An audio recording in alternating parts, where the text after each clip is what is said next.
How to start a biblical health plan. Does getting healthy, does it seem confusing? Well, it was to me. I've been a Christian most of my life, and yet the area of health was never taught from the pulpit when I was growing up. I did learn about banquets and buffets and potlucks. Those I totally understood.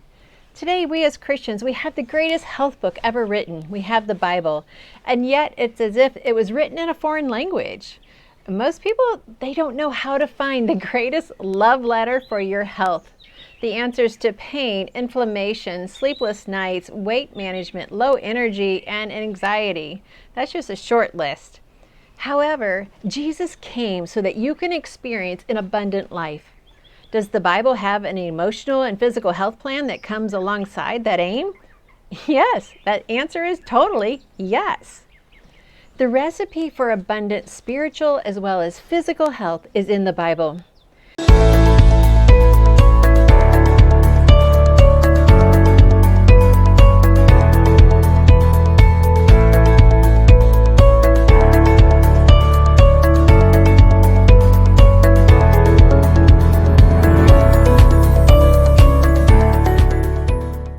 Hello, I am Annette Reeder, the Biblical Nutritionist. I too was searching. I was desperate. I wish I'd have been desperate sooner to find the answers quicker. I cried out to God, take this depression, this anxiety, the emotional eating, this ugliness away. That's how I saw myself. I was looking for that peace that passes understanding, the excellent and abundant life that God designed. Well, in the bookstore and on the internet, there were answers, and many of them, and some of them were applicable. Yet I wanted the complete picture. I wanted a whole new me, beautiful inside and beautiful out, friendly, biblically wise, all of that. Let me share with you not a prescription for health, but a love letter of how God designed your body, how the foods that He called good nourish and satisfy every cellular response. And most of all, how this affects and blesses our relationship with Him. The complete picture. The most frequent question I receive is, how do I start a biblical health plan? Well, these questions, they come from young moms that are just overwhelmed with young toddlers. I get that. I've been there. They come from people getting ready for retirement. I'm not there yet. But they even come from young teens, and that's where I suffered the most. The answer is God's timeless truths. They work for everyone, which is why it's God's love letter to you, a love letter that completely satisfies. How is it that a love letter that completely satisfies can work for us today? Well, it does. Well, today I want to share with you how a biblical health plan can improve everything. In Exodus 15:26, it says, if you give earnest heed to the voice of the Lord your God and you do what is right in His sight, give ear to His commandments, and keep all His statutes, I will put none of the diseases on you which I put on the Egyptians, for I am the Lord your healer. Healer is Jehovah Rapha, the Lord who heals. Hebrews 13:8, Jesus Christ, He is the same yesterday, today, and forever. So as He healed the Israelites, He heals today. In verse 9, it brings our topic to the table. Do not be carried away by varied and strange teachings, for it is good for the heart to be strengthened by grace, not by foods through which those who were thus occupied were not benefited. We've been carried away by our noses to the bakery, by our eyes to the supersize me, and by our emotions to the buffet. The verse says that it is good to be strengthened by grace and not by foods. We've turned our wants into addictions, cravings, and the manufacturers, they have totally complied. And they've even lied to make you think this is possible. You will thoroughly enjoy what I'm going to teach you in the next video, so be sure and stay tuned for video number 2 about Eve's dilemma. Now, how to start a biblical health plan. Our first step is the biblical health plan is to choose who you're going to serve. Not what you're going to serve for dinner, but who you serve. Number 1, decide your greatest love. Food can never satisfy. Psalm 16:11, you will make known to me the path of life, and in your presence is fullness of joy, and in your right hand there are pleasures forever. Well, I can never serve my pleasure in food. We can only satisfy our pleasures with Christ. And when we search for food for emotional reasons, we're denying God a chance to share a moment of grace with us. When you add these moments up of going to food as your first love, we could fill the largest land. We could fill our takeout boxes. God loves you, and He wants to have a personal relationship with you. And when we choose food, or sex outside of marriage, or work, or hobbies, or other distractions instead of going to Him, we miss out. We must decide what is our greatest love. We can measure this the next time you eat. Ask yourself, am I really hungry? Because if not, put the food down. Imagine I'm yelling this through the megaphone or through your internet. Put the food down. Now go to God and ask, what is this craving for? Why am I craving? What is it you desire to teach me, Lord? Food can never satisfy a person who is not really hungry.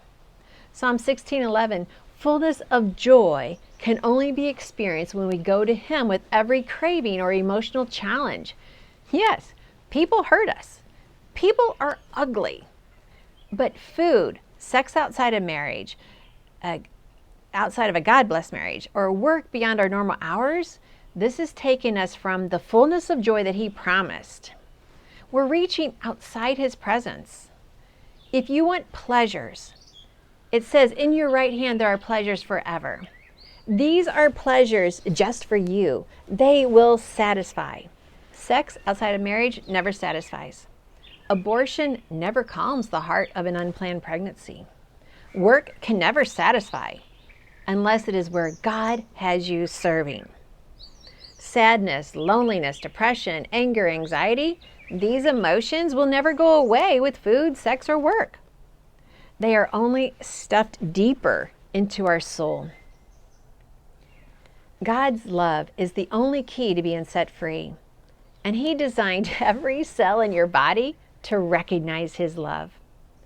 There was a study done on patients with a terminal disease, and those who stated that God loves me had a higher T cell count. Your T cells, they fight for you, and they're increased during a storm of infection. The T to me, it represents the cross where Jesus died, where God handled the fight of the enemy. And He ended it. He ended it for us. We only need to let Him handle our daily battles. So if you are ready to recognize the T cross as your first love, then say every day, say this with me, God loves me. When I was in a grocery store and a store clerk, he was kind of a young college student, he was just scanning my groceries. This was before the self-checkout. And he went, achoo! And everyone around says, hey, God bless you. I said, God loves you. He gave me the college stare. I said, God loves you because your cells know the Maker's name. And when they hear the words, God loves you, your T cell count went up. Therefore, your immune system is boosted. Our cells know the Maker's name. Every day when you are wondering, what is your first love, food or God? Say out loud, God loves me. And then walk away from whatever you should not be doing. Again, say it with me again. God loves me. So number one, decide your greatest love and then embrace it. Embrace it with urgency. I love the verse in Isaiah 57:14. Build up, prepare the way, remove every obstacle out of the way of my people. In other words, here I come, Lord. And then in Colossians 3:5, let the peace of God rule in your hearts. This comes through a biblical health plan, putting God first in every craving or mindless eating.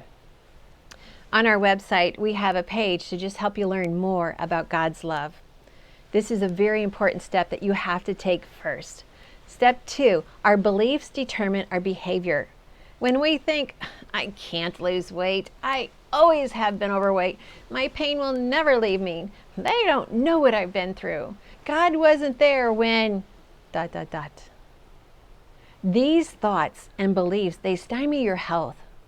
Now, we just learned how our cells respond to the Maker's name. They also respond to your beliefs. This is bigger. Our beliefs determine our behavior. And often this is overlooked. And people just want the eat this, don't eat that list. That list will never bring long-term solutions. They're just a substitute. And they are not what God wants us to focus on. It took 40 years to get Egypt out of the Israelites. Well, we need to get our cultural teachings out of our mind, and we need to fill it back with God's word. Yet, we don't have to take 40 years to do this. You can actually do it in 40 days.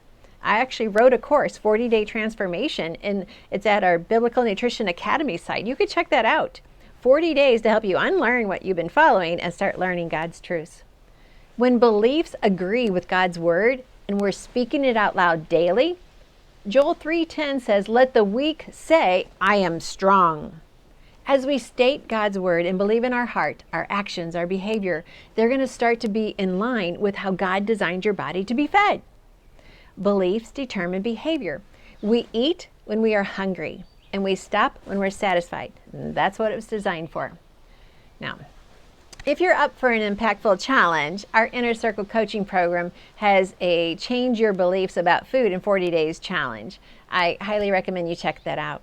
In that Inner Circle, we have coaches that host a multiple number of teachings and accountability sessions each week, and we have the biblical health coaching, we have the biblical health cooking classes, we have in-depth trainings available on demand that just help you unlock abundant health. Step 3, we eat the foods by the 3 principles. 3 principles were the catalyst to my greatest health experience. They're timeless, and they'll work for you too. I needed to know how to view food and how to choose the best. So principle number 1, eat the foods that God called good.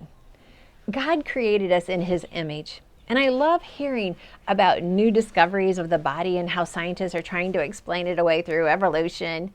Yet in Genesis 1, it says in the beginning, God was there. He was there, and there is no gap. There is no big bang in the beginning. God created man, and we have bodies made from just 4 elements, actually. Hydrogen, oxygen, nitrogen, and carbon. It's kind of incredible when you think about it. These 4 elements, they form the cells and the organs that make up 11 systems in our body. They combine these 4 elements with vitamins and minerals and enzymes in the foods that we eat to help us live a long, healthy life. These 4 elements, they don't change. And the foods that God designed will always be what is going to serve our cells, the good stuff. Principle number 1, eat the foods that God called good. This is foods that we grow, we buy from a farmer, or even in the grocery stores that are recognizable as something God created. And then we can identify it as a food God created by buying organic. I'll teach more on this in the future videos down below. Principle number 2, eat the foods as close to He designed it before being altered beyond its health benefit. Okay, this gets a little more challenging. We know God created potatoes, yet potatoes from McDonald's are covered with sugar, fried in toxic oil, and coated with synthetic chemicals. Yet, they're going to make them taste better than what you can make at home. But don't eat them. Don't go there. Have you ever had that French fry that got lost in the back seat of your car when you were raising your children, and then you find it years later and it still looks exactly the same? Or you might even smell the same, but sometimes it smells totally rancid. I used to have a collection of restaurant foods. I had taco from Taco Bell, I had a hamburger from McDonald's, I had fries from Burger King, I had fish from Long John Silver's, and I had a donut from Krispy Kreme, and I had these for 8 years. And I brought them out everywhere I spoke. I would just travel with them to conferences when I would come and speak. And they looked exactly the same. They were a little hard as a rock, but my dogs wouldn't even touch them. I stored them in an open container in the garage, and even the mice didn't eat them. That should teach us something. They're beyond God's design for our body, and this causes what's known as a dysbiosis, a body that's out of balance. Healthy cells are going to fight for you. Healthy cells are going to deter cancer cells. They're going to flush them out of your system. Cancer cells can only grow in unhealthy cells. So we don't want to allow that as an option. Every meal matters. Every meal is going to feed the brain, good or bad. Eating foods close to God's design, it brings a healing that no pill can offer. People have turned constipation around in 3 days with our freshly milled bread. My husband lowered his cholesterol from 300 to 140 in 30 days by just doing the Daniel fast. And his triglycerides went from 900, I know, toxic, to 160 in those same 30 days, all on the Daniel fast. People have seen children turn around and start acting normal from being overactive when they removed all the processed foods from the diet.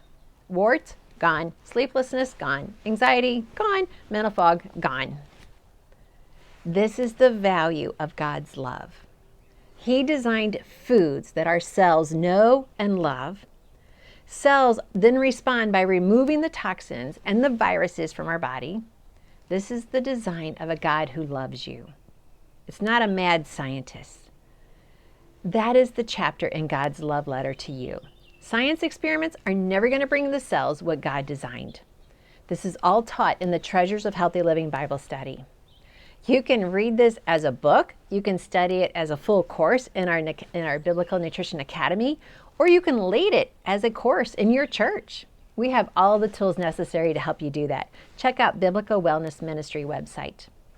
Step 4, final step, live in the understanding of God's love.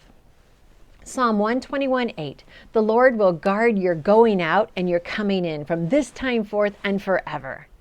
To live a long and healthy life, we must recognize God loves us and then never forget. Never forget our cells depend daily on the nourishment that we supply through our choices. Our thoughts depend daily on our beliefs to be in agreement with God's word, or they're going to work against us and we're always going to be struggling, waffling, wandering. God loves us with an everlasting love. Our cells prevent DNA changes that can cause harm when they are healthy. The definition of nutrition is providing food necessary for health and growth. The definition of a biblical health plan is to fuel every day with the beliefs and the nourishment that's going to bring health and growth to more love in Jesus Christ. So how do we start our day? It's going to help us stay aware of His presence. As your eyes are opened, as you stretch out in bed, yes, I want you to stretch out in bed before getting up. It's very beneficial to your spine and to your muscles. And then you're going to roll out of bed. Now, as your feet hit the floor, you say out loud, today is going to be an amen day. I heartily agree with what God brings my way. How you start your day is going to determine the effectiveness of your day. Don't grab the phone and quickly check your messages. Don't grumble or complain. Roll out of bed. As your feet touch the floor, say, today is going to be an amen day. Now, if you forget to do this, run back to bed. Get back in bed, stretch, do it again. Life is meant to be filled with the joy of the Lord and experience God's presence.